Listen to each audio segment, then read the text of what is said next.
하나님의 말씀을 봉독해 올리겠습니다. 사도행전 1장 6절 말씀. 그들이 모였을 때에 예수께 여쭈어 이르되 주께서 이스라엘 나라를 회복하심이 이때이니까 하니 이르시되 때와 시기는 아버지께서 자기의 권한에 두셨으니 너희가 알 바 아니요 오직 성령이 너에게 임하시면 너희가 권능을 받고 예루살렘과 온 유대와 사마리아와 땅 끝까지 이르러 내 증인이 되리라 하시니라. 이 말씀을 마치시고 그들이 보는데 올려져 가시니 구름이 그를 가리어 보이지 않게 하더라. 올라가실 때에 제자들이 자세히 하늘을 쳐다보고 있는데 흰옷 입은 두 사람이 그들 곁에 서서 이르되 갈릴리 사람들아 어찌하여 서서 하늘을 쳐다보느냐. 너희 가운데서 하늘로 올려지신 이 예수는 하늘로 가심을 본 그대로 오시리라 하였느니라. 아멘.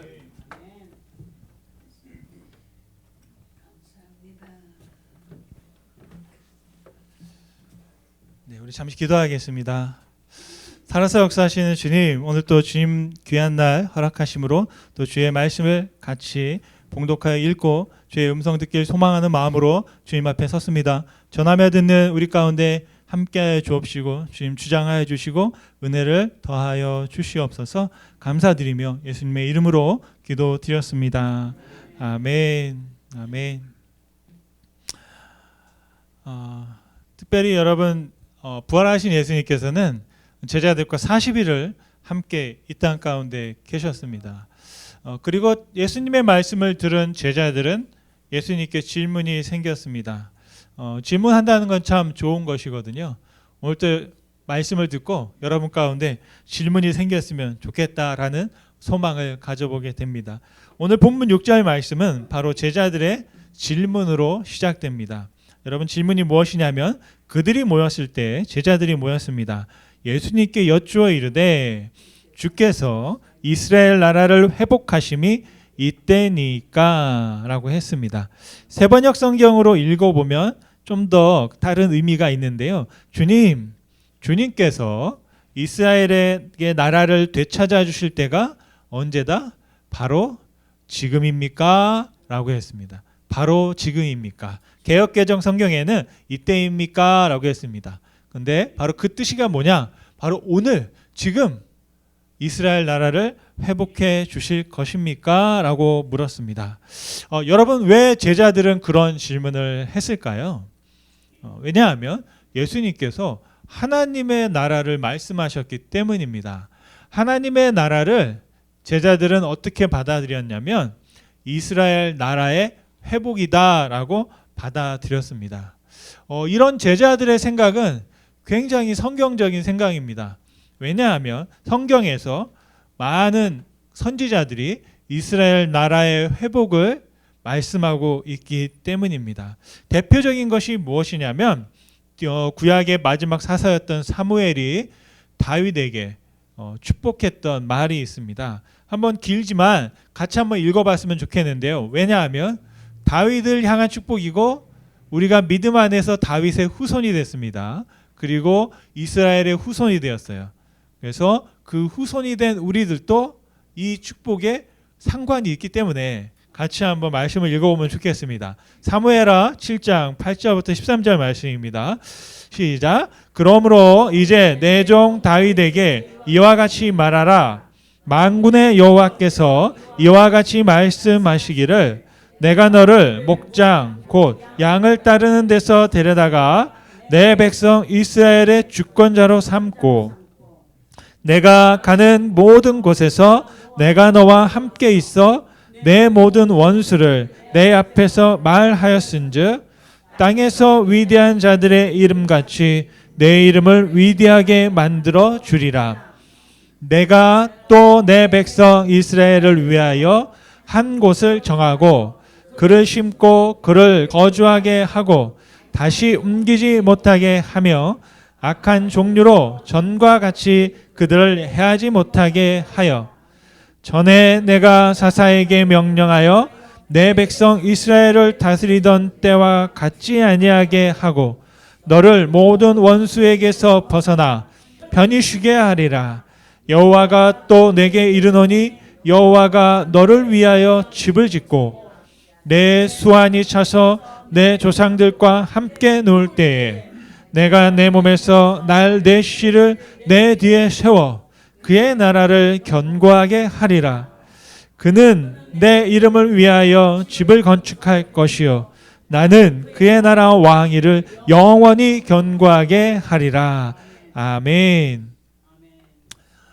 여러분, 이 말씀은 다윗이 경험하기 전에 하나님께서 약속하신 것이고 우리가 잘 아는 바처럼 이 모든 말씀이 다 이루어졌습니다.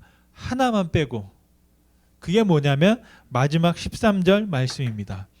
나는 그의 나라 왕위를 영원히 견고하게 할 것이다. 다윗 왕의 후손들로 이루어진 그 나라가 망하지 않고 영원할 것이다 약속하셨다라는 겁니다. 그런데 지금 이스라엘의 상황은 어떤 상황이냐? 로마에게 나라를 빼앗겼고요.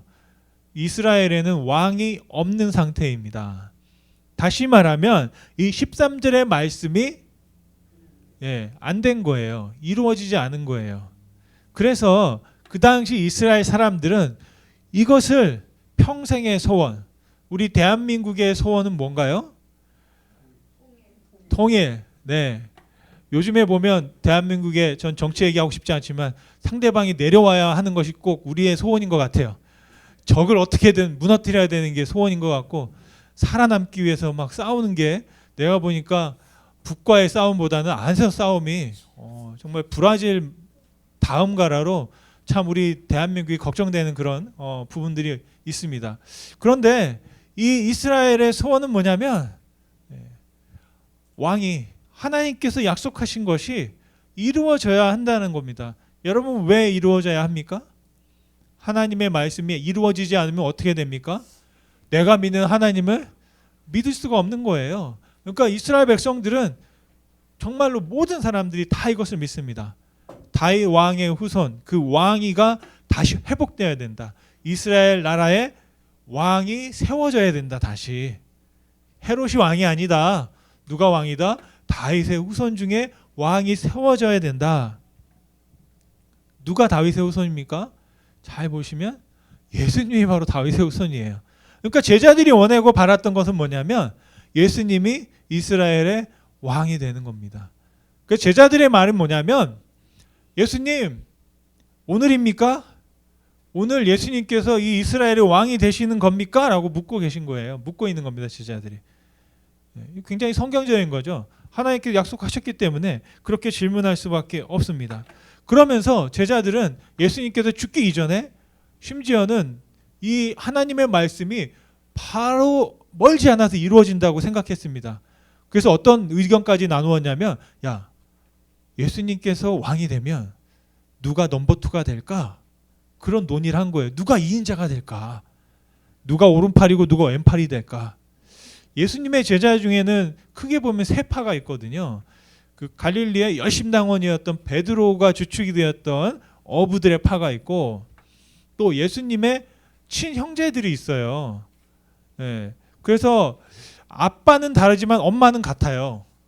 우리가 잘 아는 것처럼 예수님은 성령으로 잉태됐기 때문에 요셉의 아들은 아니죠. 마리아를 통해서 낳았죠. 근데 요셉과 마리아에서 태어난 같은 엄마의 동생들이 있는 거예요. 그러니까 그 형제니까 얼마나 가깝겠습니까? 그러니까 야고보와 요한 같이 예수님의 형제로서 제2인자가 될 수 있는 사람이 있고 또 한 부류는 뭐냐면 로마와 굉장히 친한 사람들이 있어요. 세리 마태 같은. 그래서 친로마적인 사람들이 있어서 아마 가룟 유다도 그쪽에 들어가지 않을까 생각합니다. 그러니까 서로 간에 누가 2인자가 될까를 논의했다는 거예요. 여러분 이걸 왜 논의했을까요? 믿음이 있었기 때문이에요. 어떤 믿음? 예수님이 왕이 될 거다라는 믿음. 이거 보통 믿음이 아니죠. 그랬는데 예수님께서 그걸 다 알고 계셨어요. 그러면서 예수님은 아무 말씀 안 하시고 뭐라고 하셨습니까? 수건을 딱 허리에 두르고 제자들을 딱 있는데 한 명 한 명 찾아가서 발을 씻겨 주셨다라는 거죠. 심지어는 누구의 발까지 씻어 주셨느냐? 자신을 팔아넘게 가룟 유다 돈을 맡고 있던 우리 재정을 맡는 게 굉장히 좀 위험합니다. 근데 이 유다를 다 아시면서도 불구하고 그의 발을 씻겨 주기까지 하셨다라는 것입니다. 예수님은 잘 보면 제자들의 생각이 뭔지 아셨어요. 그런데 예수님은 끝까지 제자들이 그들의 생각을 고쳐 먹을 것이다 라고 포기하지 않으셨다라는 것을 볼 수 있습니다. 예수님의 태도를 잘 보면 제가 만약 예수님이었다면 당연히 그렇게 말씀했을 거예요. 저도 지난주에 말씀 고백했던 것처럼 개척한 5년 6년 차 되니까 제 마음에 어떤 변화가 생겼어요? 왜 변하지 않는 거야? 사람들이 왜 똑같은 거야? 막 이런 어떤 원망 아닌 원망이 저 스스로가 생기더라고요. 저한테 원인을 찾기보다는 이렇게 다른 사람에게 핑계를 대고 싶은 생각이 드는데요. 예수님도 그러지 않았을까 싶습니다. 제자들을 딱 바라보면서 아니 내가 3년 동안 그렇게 하나님의 나라의 일을 말하고 이 땅 가운데서 아픈 사람들을 고치고 귀신을 내어 쫓고 하나님의 나라가 그 이스라엘 나라의 왕권 회복이 아니라 진정한 하나님의 통치와 그를 통하여 이 땅 가운데 너희들이 했던 것처럼 병을 고치고 뭔가 회복시켜주는 그런 중요한 일을 하는 것이 하나님의 나라의 회복인데 그렇게 말했는데 아직도 못 알아듣니? 라고 말할 수 있습니다. 그런데 예수님은 제자들을 어떻게 하셨어요? 다 이해하셨어요. 맞아, 그렇게 생각할 수 있다. 모를 수 있다. 그러면서 예수님은 여전히 포기하지 않으셨습니다. 어떻게 해요? 변화될 거야. 때가 되면 그들도 깨닫게 될 거야 라고 말씀하셨습니다. 그 근거가 어디에 있냐면 8절 말씀입니다. 여러분 오늘 8절 말씀이 오늘의 말씀의 요절이거든요. 같이 한번 읽어보겠습니다. 사도행전 1장 8절 말씀. 오직 성령이 너희에게 임하시면 너희가 권능을 받고 예루살렘과 온 유대와 사마리아와 땅끝까지 이르러 내 증인이 되리라 하시니라. 아멘. 예수님이 기다리셨어요. 언제? 너희들에게 아직 성령이 필요해. 성령의 권능을 받으면 너희들이 정말 나의 증인, 예수의 증인, 하나님의 증인으로 살게 될 거야 라고 말씀하셨다라는 것입니다. 여러분, 우리는요 예수님의 제자입니다. 제자는 어떤 사람입니까? 예수님을 따라가는 사람입니다. 그런데 많은 교회 안에 있는 성도님들이 나는 성도지만 에이 제자는 아니야 라고 겸손하게 말씀하시는 분들이 계세요. 이 굉장히 위험한 생각이십니다. 굉장히 잘못된 오해이기도 합니다. 성경에 보면 기독교인, 크리스찬이라는 단어가 딱 3번 나옵니다. 그런데 이 3번 나올 때도 어떤 상황이냐면 한국말로 하면 이런 예수쟁이라고 욕할 때 크리스찬이라는 단어가 쓰였어요. 다시 말하면 성경에 쓰여진 예수님을 믿는 사람들을 칭하는 용어는 뭐냐면 제자라는 것입니다. 제자라는 단어가 269번이 나옵니다. 그래서 성경 안에서 우리가 잘 찾아볼 수 있는 건 뭐냐면 예수님은 세례를 주고 뭘 삼으라고 그랬죠? 제자 삼아라, 그리스도인 삼아라, 크리스찬을 삼아라고 말씀하지 않으셨어요. 제자를 삼아라 말씀하셨다라는 것을 볼 수 있습니다.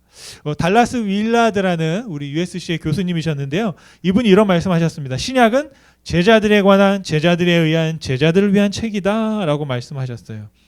그러면서 존 오트보고 목사님이 우리가 제자들에 대해서 오해하고 있다. 그 의미를. 제자는 어떤 것이냐? 영적 추가 학점을 받기 위해서 노력하는 크리스천이라고 생각한다라는 겁니다. 쉽게 말하면 우리가 그냥 학교에서 공부를 하다가 그냥 하면 점수를 잘 받습니다. 그런데 엑스트라로 뭔가를 더하는 경우 있잖아요. 좀 더 점수를 받기 위해서. 그런데 제자를 그런 것처럼 생각하는 경우가 있다라는 겁니다. 여러분 어떠신가요? 제자는 크리스찬들 중에서 특별히 선택된 어떤 사람들, 또 때로는 훈련을 받은 어떤 사람들이 제자다라는 그런 오해를 하는 경우가 있습니다.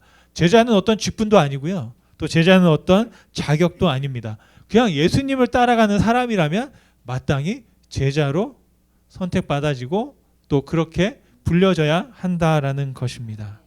제자는 뭐냐면 저 오토 목사님이 이런 말씀하셨습니다. 예수님이 어떻게 사셨는지를 고민하고 또한 예수님께서 사신 그대로 그렇게 사는 것을 궁극적인 목표로 하는 사람이다. 한마디로 하면 예수님처럼 살려고 하는 사람, 그 사람이 제자다라고 말씀하셨다라는 것입니다.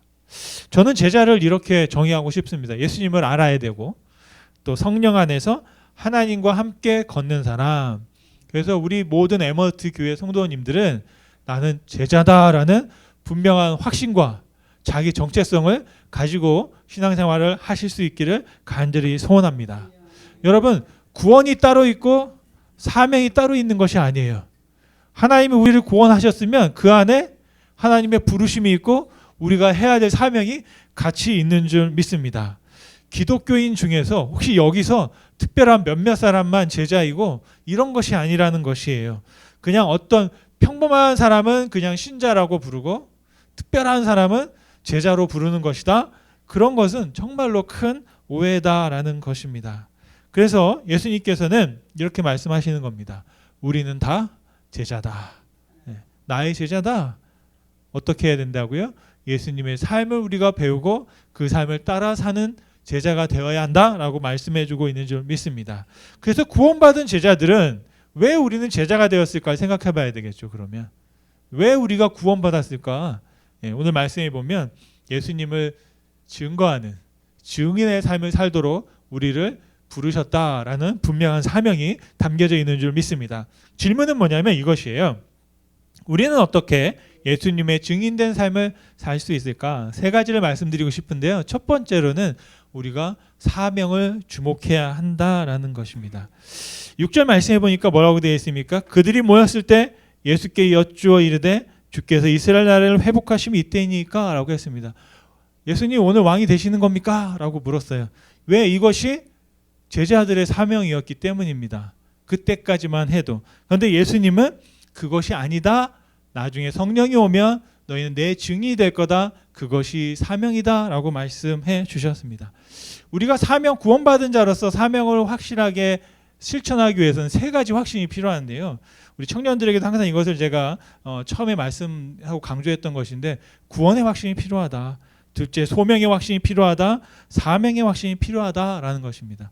첫 번째로 제자들은 구원의 확신을 받았습니다. 예수님을 따라가기로 작정한 것입니다. 그런데 여러분에게 한번 여쭤보고 싶습니다. 여러분에게 구원이란 무엇인가? 라는 것이죠. 여러분 구원을 어떻게 생각하십니까? 혹시 사람이 죽어서 지옥에 가지 않고 천국에 가는 것이 구원입니다. 라고 여러분 생각하십니까?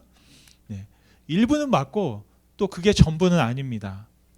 저희가 천국도 또 지옥도 분명히 있습니다.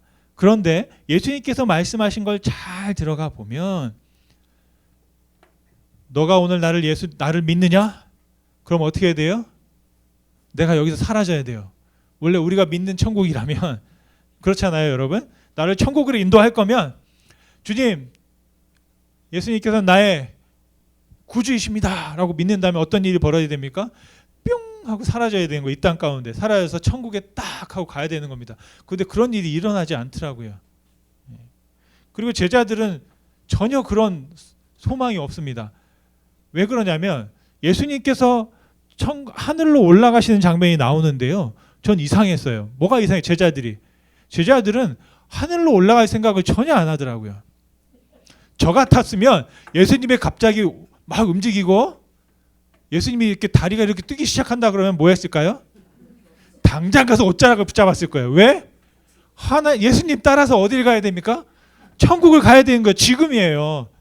꼭 선녀와 나무꾼처럼 선녀가 올라갈 때 이거를 지금 아니면 못 가는 거야. 그러니까 지금 내 눈앞에 있을 때 예수님의 옷자락을 붙잡고 어디에 됩니까? 하나님 나라 올라가는 거. 나를 구원하소서. 그래서 그 소경 바디메오가 예수님께서 지나갈 때 뭐라고 했습니까? 다윗의 자손 예수여 나를 불쌍히 여기소서라고 소리쳤잖아요. 그런 것처럼 전 예수님이 승천할 때 예수님 옷자락을 딱 붙잡고 주님 나도 내려가세요 라고 했을 것 같습니다. 그런데 제자들은 전혀 그러지 않아요. 이상하죠? 왜 그랬을까요? 그때까지는요 하나님께서 베푸시는 구원을 천국을 가는 거다라고 생각하고 믿는 사람이 없었어요. 그런데 어느 때부턴가 우리는 그것이 구원인 것으로 다 믿고 있습니다. 예수님께서 말씀하신 구원은 뭐냐면 영생을 말씀하셨습니다. 그리고 영생을 말씀하시는데 그 영생을 한 문장으로 딱 정의하셨어요. 이건 여러분 분명히 아셔야 되는 말씀이에요. 제 말씀이 아니고 예수님의 말씀입니다. 요한복음 17장 3절 말씀 같이 한번 읽어보겠습니다. 영생은 곧 유일하신 참 하나님과 그가 보내신 자 예수 그리스도를 아는 것이다. 아멘. 영생이 뭡니까? 구원받은 게 영생이라는 거예요. 구원이 바로 영생인데 영원히 산다. 어떻게 하면 영원히 사느냐? 하나님을 알고 예수님을 아는 것이다 라고 말씀했습니다. 근데 우리는 좀 부족하잖아요. 알기만 하면 안 되잖아요. 좀 어떻게 딱 이동을 해야 되는데 그 얘기가 없어요. 없고 하나님을 아는 것, 예수님을 아는 것이 영생이다. 바로 그것이 구원이다 말씀하고 계십니다. 그래서 혹시 여러분 나 천국 못 가는 거 아니냐라고 걱정하시는 분이 계실 것 같은데 전혀 그렇지 않습니다. 천국은 언제부터 가는 겁니까? 지금부터. 여기서부터 가는 것이에요.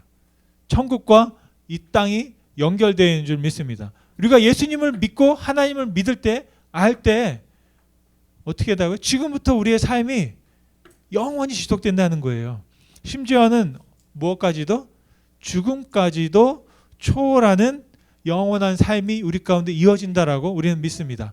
바로 예수님께서 부활하셔서 그 증거가 되셨습니다. 그래서 중요한 것은 뭐냐면 지금 이곳에 함께 하신 하나님, 그 예수님과 관계를 시작하는 것, 그것이 바로 구원이다라는 것이에요, 여러분. 그 구원을 받는 건 뭘까요? 그 관계를 지속하면서 발전시켜 나가는 것, 그것이 바로 구원 받는 것입니다. 우리가 예수님을 알면 할 수 없는 게 있어요. 내 마음대로 살 수가 없습니다. 예수님을 모를 때는 내 마음대로 살 수 있습니다. 그런데 예수님을 알게 되면 자꾸 신경 쓰여요. 하나님을 알게 되면 하나님이 자꾸 신경 쓰여요. 좀 다른 말로 하면 거슬려요. 뭔가 할 때 이렇게 하면 하나님이 어떻게 생각하실까 생각하게 되는 거죠. 여러분 그런 생각을 가지고 계시다면 그게 바로 구원받은 증거이십니다. 바로 그런 속으로 우리 구원은 무엇과 연결되냐면 그냥 장소 이동이 아니라 지금 있는 이곳에서 내 삶이 어떻게 변화되는가. 구원은 바로 삶의 변화와 연결되는 줄 믿습니다. 바로 그렇게 구원받은 자들에게는 무엇이 있느냐? 소명이 있어요. 하나님께서 나를 왜 부르셨지라는 생각을 하십니다. 그러면서 사명을 받게 됩니다. 그래서 구원받고 소명을 부르심을 받게 되면 사명을 깨닫게 되는 거예요. 그러니까 사명을 깨닫기 위해서는 내가 구원받아야 되고 하나님의 부르심을 내가 확신해야 됩니다. 그래야만 그 다음에 사명을 받게 되는 것이죠. 그 사명이 무엇입니까? 내 증인이 되라 라는 것이었습니다. 그러면서 두 번째로 우리가 증인의 삶을 살면 어떻게 해야 될까? 성령을 주목해야 된다 말씀하고 있습니다. 8절 말씀에 보면 오직 성령이 너희에게 임하시면, 중요한 단어는 뭐냐면 오직이라는 단어입니다. 오직. 다른 길이 없다. 오직이다. 성령이 임하시면 우리가 어떻게 된다? 예수 그리스도의 증인이 된다. 온 땅과 사마리아와 땅끝까지 이르러 너희가 증인의 삶을 살 수 있다. 중요한 게 뭐냐면 첫 번째 단계가 필요한데 성령이에요. 성령을 우리가 받아야 된다라는 겁니다. 그게 뭐냐면 우리 인간은 무엇으로 되어 있습니까? 영과 혼과 육으로 되어 있다라고 우리가 말합니다. 영과 혼과 육은 분리할 수 없지만 우리가 이해하기 위해서 이제 구분해서 말씀하고 있는 겁니다. 첫 번째로 우리가 하나님의 예수 그리스도의 증인을 살기 위해서는 우리의 영을 돌봐야 한다라는 것이에요. 그 영에 무엇이 있어야 된다? 성령이 있어야 된다. 여러분 성령은 누구에게 임하느냐? 사람에게만 임합니다. 나무에게 임하지 않습니다. 다른 것에 임하지 않습니다. 오직 하나님의 형상을 입은 우리 사람에게만 하나님의 성령이 임하는 줄 믿습니다. 여러분 영을 잘 돌보려면 어떻게 해야 될까요? 우리의 혼과 우리의 육을 잘 돌봐야 할 줄 믿습니다. 우리가 가끔 오해하는 것은 뭐냐면 성령 충만 그리고 영적 충만을 한다고 하면서 우리의 건강을 무시하거나 우리의 감정이나 생각을 무시하는 경우가 있습니다. 그런데 절대 그렇게 할 수가 없습니다. 왜냐하면 다 연결되어 있기 때문입니다. 여러분 바른 생각을 해야 되고 여러분의 감정을 잘 다스리고 조절할 수 있는 지혜와 능력이 힘이 필요합니다. 공감할 수 있는 힘이 필요합니다. 그래서 감정적인 우리의 혼에 있는 관련된 부분들도 우리가 잘 살펴야만 우리의 영도 건강해질 수 있는 것이죠. 그리고 또 중요한 것은 뭐냐면 우리의 육을 잘 돌봐야 한다라는 겁니다. 여러분이 아파 보면 어떠세요? 만사가 다 귀찮잖아요. 아마 설교도 듣기 싫을 거예요. 기도도 하기 싫고 뭐도 하기 싫어요. 몸이 힘들고 어려울 때에는 다 귀찮게 됩니다. 그래서 어떻게 해야 됩니까? 몸을 잘 돌보는 것이 또 우리의 영역을 키우는 것이 된다라는 겁니다. 저도 이제 그런 시기를 지나고 있기 때문에 이제 50부터는 체력이 실력이다라는 말을 책에서 읽었는데 정말 그런 것 같습니다. 아무리 뭘 있어도 몸이 따라주지 않으면 할 수 없는 것이죠. 영적인 것도 마찬가지입니다. 우리의 육신이 따라주지 않으면 우리의 영도 역할을 감당하기가 힘듭니다. 그러니까 여러분에게 축복을 드리는 건 뭐냐면 여러분의 영과 혼과 육이 전인적으로 온전하게 다 강건하게 주님의 은혜를 입으시기를 간절히 축원드립니다. 하나님의 증인 예수 그리스도의 증인으로 살기 위해서 세 번째로는 우리가 세상을 주목해야 한다라는 것입니다. 주목해야 하는 이유가 있습니다. 예수님께서 구름에 가리어졌어요. 제자들의 경우입니다. 예수님께서 올라가시는데 구름에 가려서 보이지가 않습니다. 그 말은 무엇이냐면 예수님이 이 땅을 떠나셨다라는 겁니다. 그런데 제자들은 어떻게 했냐면 계속 하늘만 바라보고 있었습니다.